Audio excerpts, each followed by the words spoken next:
process last year turned chaotic because of the Gen Z protests. This time round, he's working on another budget, and he must be very careful on how he's going to handle this. Having these issues back on the front pages, just when he's trying to do this, definitely it must cause a lot of concern for him. This is not what he wanted on the front pages now. Correct. Actually, the current budget process, it is kick-starting in the next few weeks.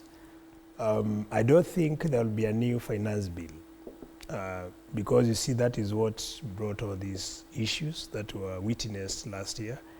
And the reason why a new finance bill is always introduced is sometimes when we want to introduce new taxes, or when you want to look for better ways to collect more revenues to be able to finance the budget.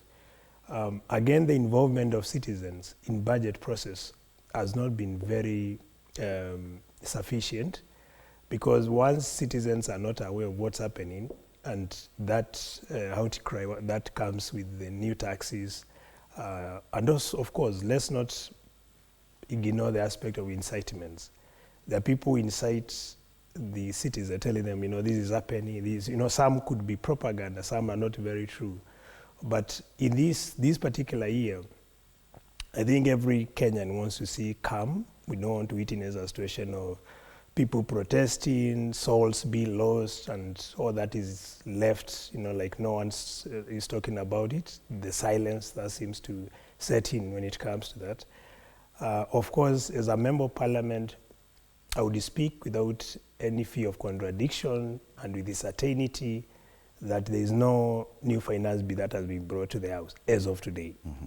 And since we are embarking on a long recess, we don't know, maybe after the recess, because that's the time when we expect to finalize the budget and be able to have it with the CS of Treasury and planning to come and share to Kenyans. Yes. So as of now, nothing. Well, on the meaning that we might be compelled to use the 2024-2025 finance bill. If there is no new finance bill, the old finance bill continues. But if they see a need maybe to drop or to increase new taxes, then they'll bring a new bill. Okay. And if that bill comes, then the debate will be done.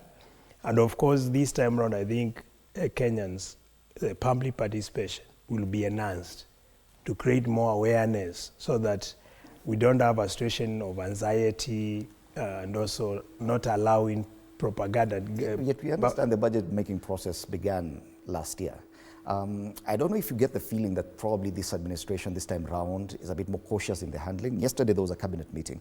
They talked mainly about the budget. They plan on slashing down the budget from 4.263 trillion shillings. Do you feel that this, in response to the kind of chaos we saw last year around the budget-making process, that they're a bit more sensitive this time around with the process? Do you get that feeling, Arnold? Well, the president speaking last year, he sounded like a man who actually had learned some lesson. He even said that they now had learned that listening to the people is a full-time job for those who are in leadership. But he's the same person who a few weeks ago told Kenyans that if you do not have a PhD, you cannot address him. You know nothing. He's gone back to doing the same issues, for example, around church. People had complained about church, opulence, impunity. We've gone back all cycle.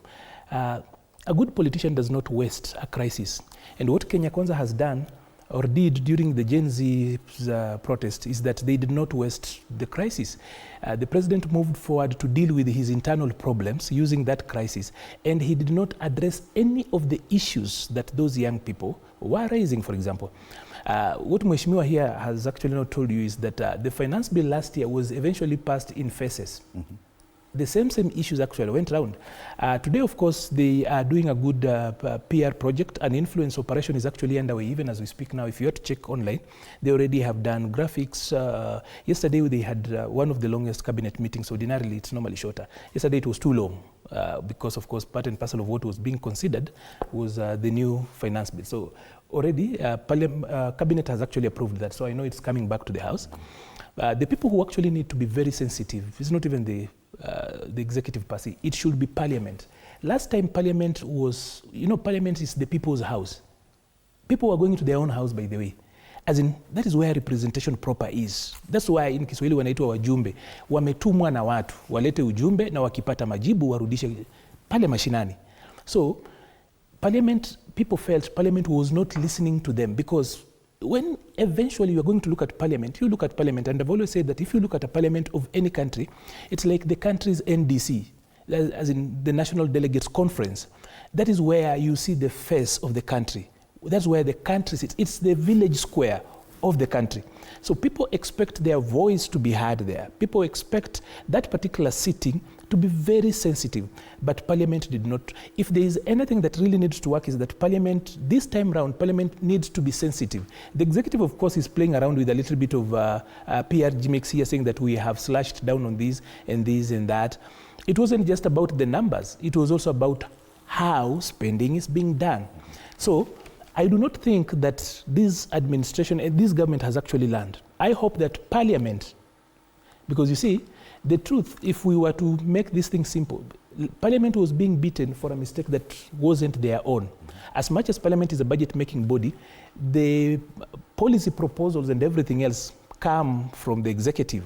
So even as Parliament was pushing through that particular agenda, the origin wasn't Parliament. But then members of the public expected that Parliament would be a little bit people-sensitive, it will be people-facing, but Parliament was tone deaf. They pushed through, even with hundreds of people on the street. Outside there, Parliament went on and just pushed on, completely ignoring the people. So it's Parliament that actually needs to handle its communication differently. The problem with Parliament communication is that everybody in Parliament, being a politician, cares about their own image. No one cares about the institutional image. So Mheshimiwa here can actually have a very good image. He does his things on the ground very well. But the institution of Parliament, as much as it has got almost hundreds of media managers, no one cares about the image of the institution that is Parliament. Everybody cares for themselves. They'll be on TikTok, everywhere else. It's also a very difficult operation to take care of, looking at how the people, the nature of the people in that particular institution. But the institution of Parliament is actually on trial. It is for them to actually redeem themselves. Otherwise, just talking about Kenyans have won, we've slashed and everything else, yet we are doing the same things. The Gen Z issues have not been considered. We are now sweeping under the carpet the issues of just doing justice. I know legally it's difficult to compensate people who end up losing life in this type of settings, unless there's a civic action that people go out all the way to court. But somehow, the Public Finance Management Act and the way we actually have set up our laws, it becomes difficult for government to compensate people killed in such like settings. Okay. But unless people have to go to court individually and sue. But basic justice, like just the police acting on this issue, what are the lessons they have learned? How are we going to stop? Like I've told you, on all those, on the two of the questions around Parliament, when people were killed, you realize that it was not in the heat of a fight. And back to the issue of Parliament, yes. As Bwana Maliba rightly puts it, you must realize and agree that, yes, it is Parliament's precincts that perimeter that was